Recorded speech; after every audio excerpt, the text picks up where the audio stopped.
रहमतुल्लाहि व बरकातुहू। आयतल कुर्सी की फजीलत। आयतल कुर्सी कुरान पाक की सबसे अजीम आयत है। ये सूरतुल बकरा की आयत नंबर 255 है। इसकी फजीलत और बरकत बेशुमार है, जिनमें से कुछ अहम दर्ज झेल है। आयतल कुर्सी की फजीलतें। कुरान की सबसे अजीम आयत। रसूलुल्लाह सल्लल्लाहु अलैहि वसल्लम ने फरमाया कि आयतल कुर्सी कुरान की सबसे अजीम आयत है।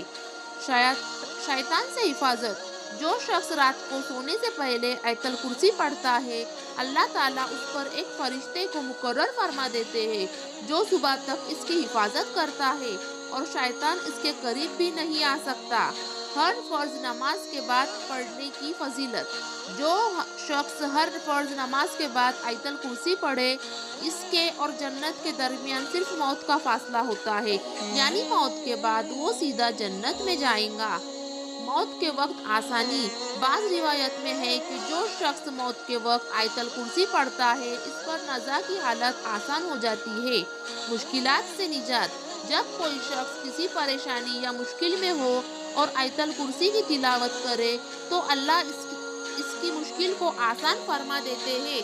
घर में बरकत। घर में आयतल कुर्सी पढ़ने से बरकत होती है और घर शयातीन और बुरी बलाओं से महफूज रहता है। जादू और नजर बद से हिफाजत। आयतल कुर्सी की तिलावत जादू और नजर बद से हिफाजत का जरिया है।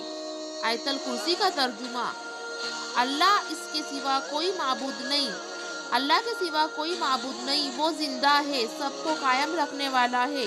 इससे ना ऊँग आती है और ना नींद। इसका है जो कुछ आसमानों में है और जो कुछ जमीन में है।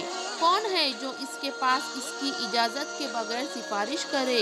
वो जानता है जो कुछ इनके सामने है और जो कुछ इनके पीछे है, और वो इसके इल्म में से किसी चीज पर अहाता नहीं कर सकते मगर जितना वो चाहे, और इसकी कुर्सी सल्तनत आसमानों और जमीन पर वसी है, और इसे इन दोनों की हिफाजत थकाती नहीं, और वो बहुत बुलंद सबसे बड़ा है। इस अजीम आयत को अपनी रोज़मर्रा की ज़िंदगी का हिस्सा बनाएं।